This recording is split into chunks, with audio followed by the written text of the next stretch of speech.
usahakan menenangkan hati orang tua. Bagaimana kita bisa membuat hati orang tua senang? Kira-kira dia suka berpakaian apa, kita belanja berpakaian itu, kita hadiahkan. Dia suka makan apa, kita buat kejutan dengan kesukaan makanan itu. Dia suka apa saja, kita datangi membawa kesukaannya dia. Atau kita bisa hari kita sibuk atau hari kita kosong, tidak ada kegiatan, kita bisa bawa beliau, ibu kita, bapak kita untuk jalan-jalan, berdua sambil ngobrol.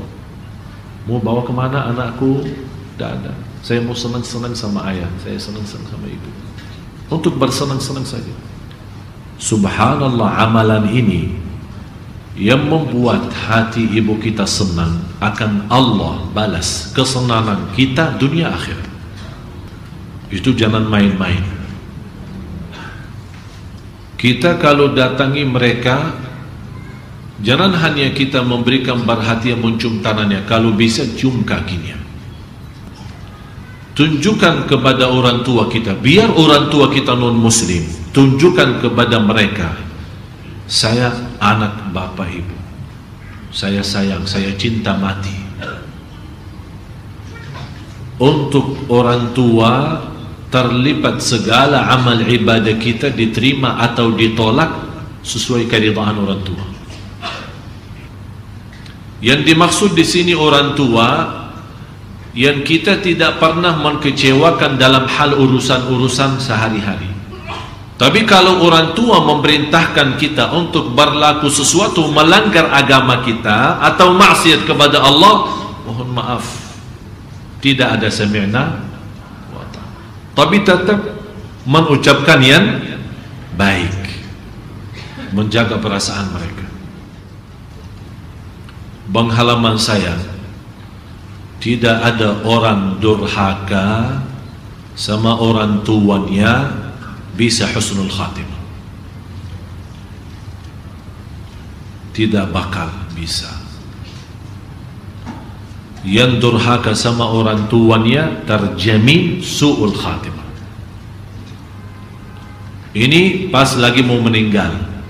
Sebelumnya tidak akan bisa hidup tenang. Jadi maksiat durhaka itu sangat bahaya. Tapi ada pertanyaan, Ustaz, yang punya kesempatan ada orang tuanya, insya Allah kami sudah menanti, dan kami insya Allah akan usahakan menenangkan hati orang tua kita. Tapi Allah bagi jamaah sebagian yang sudah tidak ada orang tuanya. Bagaimana saya bisa menenangkan hati mereka? Doa.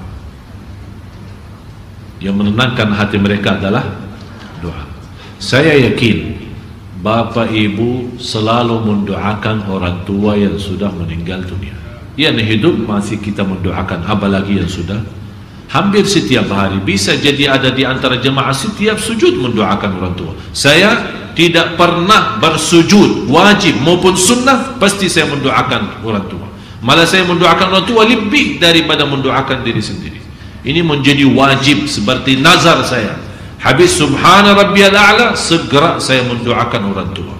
Kalau saya makmum, berdoa untuk orang tua sampai imam Allahu Akbar. Kalau saya berdoa sendiri atau salat sendiri, saya mendoakan diri saya sendiri, kemudian orang tua, baru orang-orang yang lain yang meminta didoakan.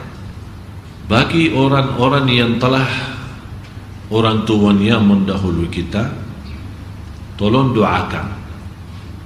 Tapi doanya ada cara baru.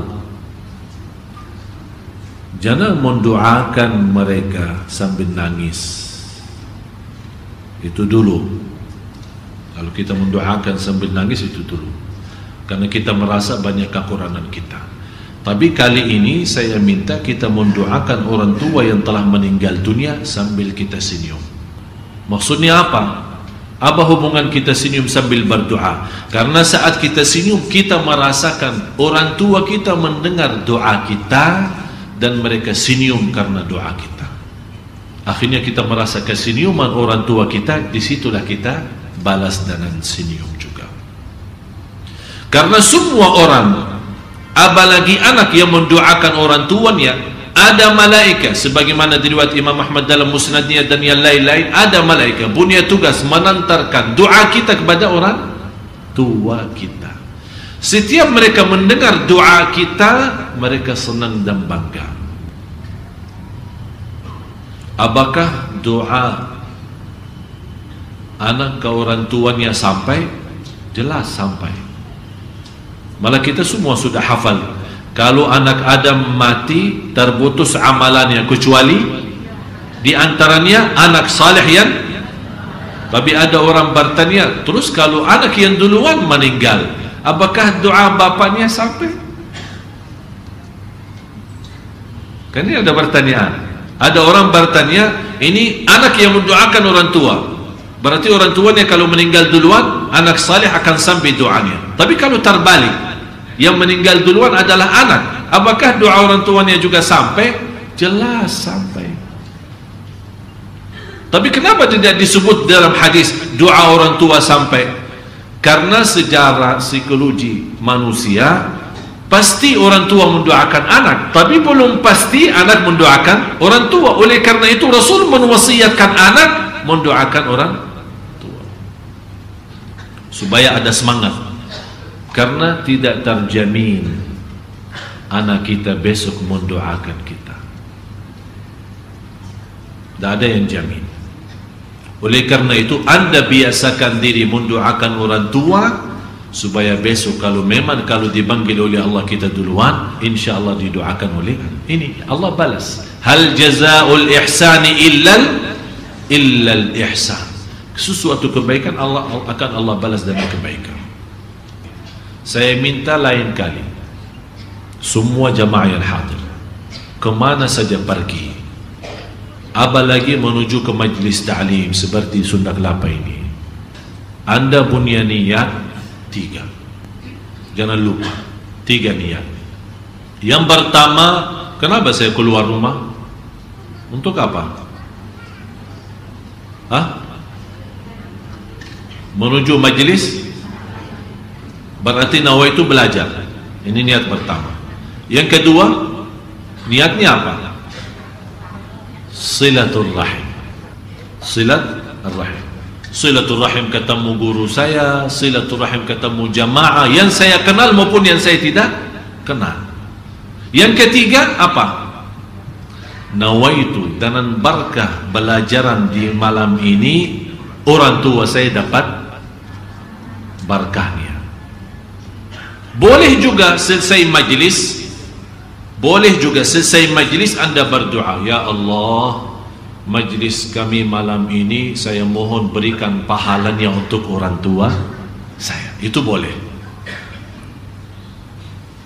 Kalau Anda merasa belum mantap lewat niat untuk orang tua, di akhir majlis sebelum Anda pulang, bobar mau pulang, ya Allah tolong saya duduk di Masjid Sunda Kelapa dari maghrib sampai isya belajar ilmu, ya Allah saya mohon berkah majlis ini, pahala majlis ini sampaikan kepada orang tua saya. Itu 100% terkabul.